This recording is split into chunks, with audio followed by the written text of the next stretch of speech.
সবাইকে শুভেচ্ছা জানিয়ে এই লেসন শুরু করছি। এই lesson physics first part work energy and power চ্যাপ্টারের 8 নম্বর লেসন। এই লেসনে মোট 10টি এমসিকিউ আলোচনা করা হবে।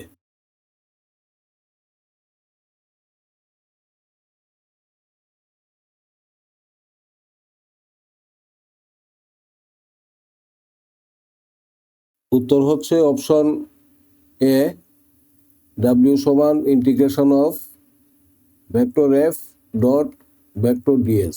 অ্যাকচুয়ালি কাজের ফর্মুলা তো হচ্ছে vector F dot vector S, যেখানে এফ হচ্ছে বল এবং এস হচ্ছে ডিসপ্লেসমেন্ট।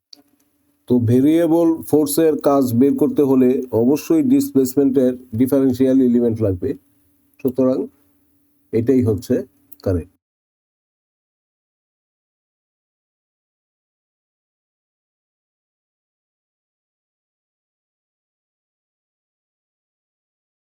উত্তর হচ্ছে অপশন বি, 3/2 কে।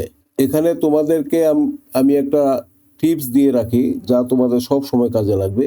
একটা স্প্রিংকে কেটে ছোট করা হলে সেই ছোট স্প্রিংয়ের যে স্প্রিং কনস্ট্যান্ট সেটা হবে সব সময় মূল স্প্রিংয়ের স্প্রিং কনস্ট্যান্টের চাইতে বেশি। সেই হিসাবে এই অপশনে প্রথমেই বাদ, এই তিনটার যে কোনো একটা হতে পারে।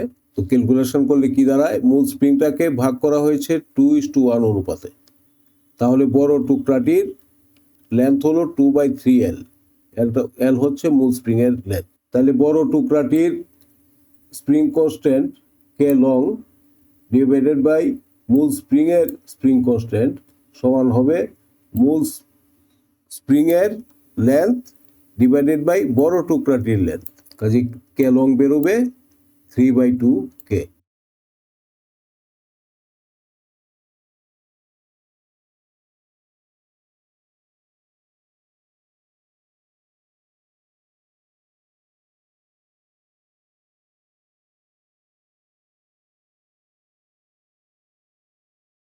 উত্তর হচ্ছে অপশন এ, 4 × 10⁻³ সেকেন্ড। তো এই উদ্দীপকটি কোয়েশ্চেন নাম্বার 73 এবং কোয়েশ্চেন নাম্বার 74 এর জন্য প্রযোজ্য। কি বলেছে, একটি হাতুড়ির ভর 1 কেজি, এটি একটি পেরেকের মাথায় 10 মিটার পার সেকেন্ড বেগে আঘাত করলে পেরেকের 2 সেন্টিমিটার সরণ করে। তো ঠিক আছে, হাতুড়ির ভর 1 কেজি, আদি বেগ ছিল 10 মিটার পার সেকেন্ড এবং পেরেকটি থেমে যায় 2 সেন্টিমিটার পরে। এখন এখানে পেরেকের মন্দনটা বের করতে হবে। তো পেরেকের শেষ বেগ ভি আমরা জানি 0, আদি বেগ জানি, ডিসপ্লেসমেন্ট জানি, সুতরাং মান বসাও। সমান এ সমান বেরোলো -2500 metre per second square. Contact time টি সমান del v by absolute value of a. তো মান বসিয়ে পেলাম 4 × 10⁻³ সেকেন্ড।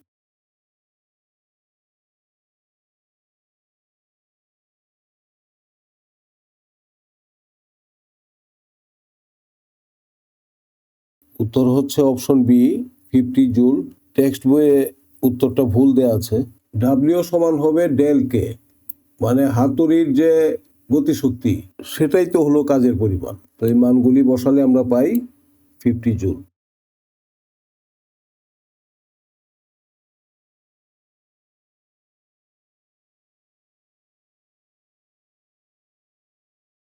উত্তর হচ্ছে অপশন এ, 1 জুল। আমরা জানি কাইনেটিক এনার্জি সমান p²/2m, যেখানে p হচ্ছে মোমেন্টাম।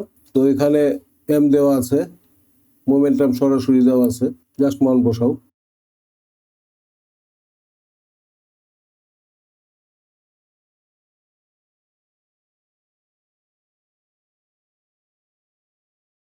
উত্তর হচ্ছে অপশন সি, U/E ইনপুট মানে E ইন ইন্টু 100%। সরবরাহকৃত শক্তি হচ্ছে E ইন আর কার্যকরী শক্তি হচ্ছে ইউ, সুতরাং প্রক্রিয়াটির দক্ষতা হলো U/E ইন ইন্টু 100%। অন্য কিছু আর দেখারই কোনো প্রয়োজন নেই।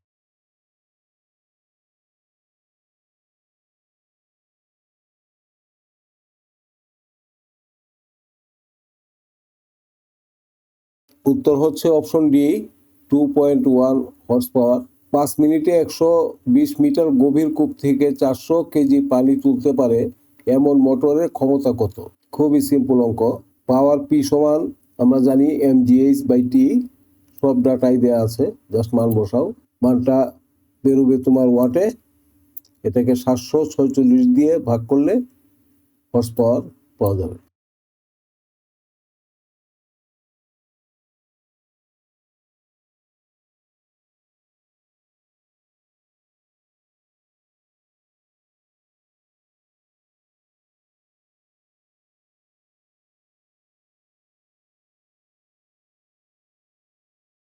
উত্তর হচ্ছে অপশন সি, 147 জুল। এখানে দুটি মেশিনের কথা বলা হয়েছে। এই দুটি মেশিন একই কাজ করেছে। 10 কেজি ভরকে 1.5 মিটার উচ্চতায় তুলেছে। তো কাজের পরিমাণ কত? এম দেয়া আছে, এইচ দেয়া আছে, ভেরি সিম্পল। উত্তর হলো 10 ইন্টু 9.8 ইন্টু 1.5 সমান 147 জুল।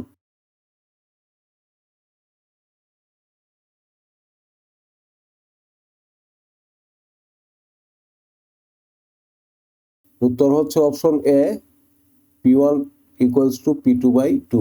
এখানে যে দুটি মেশিনের কথা বলা হয়েছে সেগুলি প্রথম মেশিনটা একই কাজ করেছে 20 সেকেন্ডে, দ্বিতীয় মেশিনটা একই কাজ করেছে 10 সেকেন্ডে। তাহলে বুঝতেই পারছো দ্বিতীয় মেশিনের কাজ করার ক্ষমতা প্রথম মেশিনের চাইতে দ্বিগুণ। কাজেই উত্তর হচ্ছে P1 ইকুয়ালস টু P2/2।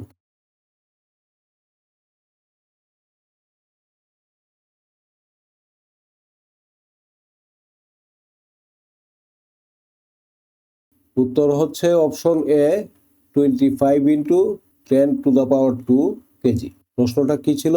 একটি জলবিদ্যুৎ কেন্দ্রের বাঁধের উচ্চতা 20 মিটার, 0.5 মেগাওয়াট বিদ্যুৎ উৎপাদনের জন্য কত কেজি পানি প্রতি সেকেন্ডে টারবাইনের ব্লেডে পড়তে হবে? তো পাওয়ার সমান mgh/t, আমার দরকার অ্যাকচুয়ালি m/t।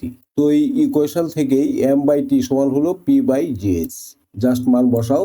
p সমান 0.5 ইন্টু 10⁶ ওয়াট, মেগা মানে 10⁶, ডিভাইডেড বাই জি, এইচ তো 20 মিটার। মান বসিয়ে গেলে তোমরা এটা পাবে। কিন্তু উত্তরে অপশনে যেহেতু স্কোয়ার আছে, এখান থেকে আবার একটা 10 নিয়ে আসো, নিয়ে আসলে 25 ইন্টু 10⁻² কেজি পার সেকেন্ড। এখানে ইংলিশের চাইতে বাংলাটা ভালো। অ্যাকচুয়ালি প্রতি সেকেন্ডে কথাটা এখানে কিন্তু দেয় নাই, ইংলিশে জিনিসটা মিসিং আছে। যাই হোক, উত্তর হচ্ছে 25 ইন্টু 10⁻² কেজি। ঠিক আছে, এই লেসনের এখানেই সমাপ্তি। সবাই ভালো থেকো।